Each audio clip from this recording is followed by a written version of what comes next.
Climate کا آیا اس کا سامنا کرنا پڑا، جس میں $30 ارب کا نقصان ہوا. ہم نے اس کا بھی اپنے وسائل سے مقابلہ کیا، سامنا کیا، اور دنیا جو توقع رکھتی تھی کہ اتنی بڑی تباہی سے پاکستان میں لارج سکیل ڈیتھس ہوں گی اور نقصان ہوگا، تو وہ اس بات کو نوٹ کیے بغیر نہ رہ سکی کہ پاکستان نے کم سے کم وسائل کے اندر اتنی بڑی تباہی کا بہترین طریقے سے مقابلہ کیا ہے اور انسانی اموات کم سے کم ہوئی ہیں. اب 9 جنوری کو پاکستان کے دوست ممالک بالخصوص اقوام متحدہ کے جنرل سیکرٹری کی میزبانی میں ریزیلینٹ پاکستان کانفرنس کے لیے اکٹھے ہو رہے ہیں، اور جنیوا میں انٹرنیشنل کمیونٹی پاکستان کے ڈیولپمنٹ پروگرام اور کس طریقے سے ہم اس تباہی سے نکلنے کے لیے پاکستان میں ریزیلینٹ ریکوری، ریہیبلیٹیشن اور ریکنسٹرکشن کریں گے،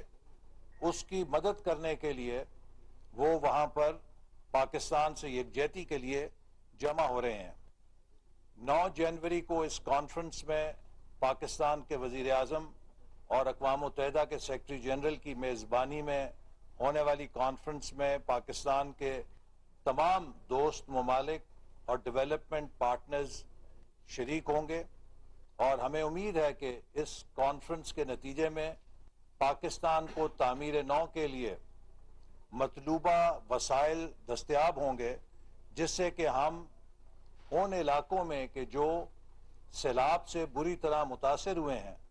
تعمیر نو کے کام کو تیز رفتاری سے آگے بڑھا سکیں. پاکستان جن مشکلات سے اس وقت گزر رہا ہے، اور خاص طور پہ جو کلائمیٹ ڈیزاسٹر $30 ارب کا نقصان سے ہم نے جس کا سامنا کیا ہے، یہ غیر معمولی چیلنج ہے. اس تباہی نے ہمارے ملک کے اندر ایگریکلچر پروڈکشن کو متاثر کیا، ہمارے ایگریکلچرل سٹاکس کو متاثر کیا، اور حکومت کو بین الاقوامی منڈیوں سے بہت زیادہ قیمت کے اوپر گندم کو امپورٹ کرنا پڑا، اور کئی زرعی اجناس جو ہم اپنے ملک کے اندر اگاتے تھے لیکن جو سیلاب کے نتیجے میں تباہ ہوئیں، انہیں بھی مہنگے نرخوں پہ امپورٹ کرنا پڑا. آج ملک کے اندر جس مہنگائی کا ہم سامنا کر رہے ہیں، اس کی بنیادی طور پہ 5 وجوہات ہیں. پہلی وجہ یہ ہے کہ پاکستان کو پی ٹی آئی کی حکومت نے 2018 کے بعد جس ڈیویلیویشن کے راستے پہ ڈالا، جو پاکستان کے روپے کی قدر میں کمی کی گئی، اس نے پاکستان میں مہنگائی کے جن کو بوتل سے نکالا، جسے کہ ہم نے 2013 اور 18 کے درمیان بند کیا تھا. تو پہلی وجہ ملک کی مہنگائی کی روپے کی بے قدری ہے، جس کو پی ٹی آئی کی حکومت نے اپنے دور میں کر کے اس کی بنیاد رکھی. دوسری بڑی وجہ اس مہنگائی کی وہ پٹرول اور ڈیزل میں یک لخت اضافہ ہے. آپ کو یاد ہوگا کہ ہمیں حکومت میں آنے کے فوراً بعد $100 پٹرول اور ڈیزل کی قیمت میں اضافہ کرنا پڑا، چونکہ عمران خان صاحب اپنے آخری دور میں ان اجناس کی یا ان چیزوں کی قیمت میں مصنوعی طور پہ کمی کر گئے تھے، جس کے لیے خزانے میں پیسہ نہیں تھا، اور اس وقت بین الاقوامی منڈی میں ان کی قیمتیں چڑھ رہی تھیں. اور جو معاہدہ آئی ایم ایف کے ساتھ عمران خان صاحب نے کیا، اس میں یہ لکھا تھا کہ فیول سبسڈی وڈرا کی جائے گی. تو ہمیں اس معاہدے پر جب عمل کرنا پڑا، چونکہ آئی ایم ایف سے معاہدہ اگر ہم بحال نہ کرتے تو ملک کے ڈیفالٹ ہونے کا خطرہ تھا، تو ہمیں عمران خان صاحب کے کیے ہوئے معاہدے پر عمل کرنے کے نتیجے میں ایک شاک اکانومی کو دینا پڑا، جسے کاسٹ پش فیکٹر کہتے ہیں انفلیشن کا، کہ جب آپ پٹرول اور ڈیزل میں $100 قیمت یک لخت بڑھائیں گے تو اس سے نہ صرف یہ کہ سوسائٹی میں لاجسٹکس بڑھتی ہے قیمت، اس سے پروڈکشن کی قیمت بڑھتی ہے، بلکہ اس سے پھر ناگزیر ہو جاتا ہے کہ آپ بجلی بھی مزید مہنگی کریں. تو دوسری وجہ مہنگائی کی وہ شرائط ہیں کہ جن کے اوپر آئی ایم ایف سے عمران خان صاحب نے معاہدہ کیا تھا. تیسری بڑی وجہ اس مہنگائی کی یہ ہے کہ پاکستان کے 52% علاقے میں جہاں پی ٹی آئی کی حکومت ہے پنجاب میں، پنجاب ہمارے ملک کے اندر ایگریکلچرل پروڈکٹس کی سپلائی چینز کو سٹیبلائز کرنے میں ایک کلیدی کردار ادا کرتا ہے. اور پنجاب میں پی ٹی آئی کی حکومتوں نے منافع خوری کو، سٹاکسٹس کو کھلی چھٹی دے رکھی ہے. اور جب بھی ہم سروے کرتے ہیں تو مارکیٹ میں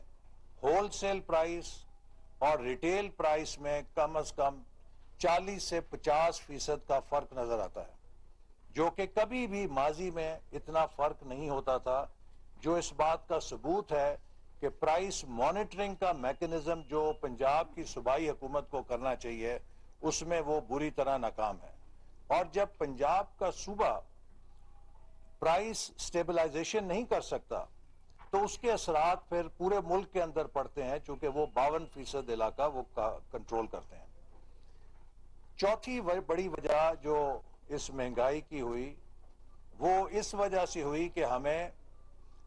یوکرین وار کے بعد جو دنیا میں سپر شاک آیا سپلائی چینز میں، جس میں کہ تمام اجناس کی قیمت بہت بڑھ گئی، بہت مہنگی داموں پر چیزوں کو امپورٹ کرنا پڑا. اور خاص طور پہ جیسے میں نے پہلے بھی کہا کہ ایگریکلچرل پروڈکٹس کے جس میں پاکستان 2018 تک خود کفیل تھا. 2018 میں ہم چینی میں خود کفیل تھے، ہم کپاس میں خود کفیل تھے، ہم گندم میں خود کفیل تھے. 2022 میں ہم گندم امپورٹ کر رہے ہیں، ہم چینی امپورٹ کر رہے ہیں اور ہم کپاس امپورٹ کر رہے ہیں. تو اس امپورٹ کی بوجھ سے ہمارے زر مبادلہ کے ذخائر پہ بوجھ پڑا، وہ کنزیوم ہو رہے ہیں. اور یہ جو زر مبادلہ کے ذخائر کمزور ہوتے ہیں تو اس سے روپے کی قیمت پہ بھی اثر پڑتا ہے، منفی اثر پڑتا ہے. اور اسی طرح جو پانچویں چیز ہے وہ گلوبل انفلیشن ہے کہ اس وقت پوری دنیا ایک گلوبل انفلیشن کے سائیکل میں ہے، جس میں آپ امریکہ کا جائزہ لیں، برطانیہ کا، یورپ کا، کسی ملک کا لیں، مڈل ایسٹ کا لیں،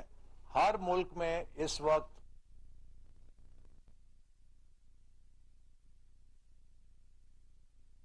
وفاقی وزیر منصوبہ بندی احسن اقبال اسلام آباد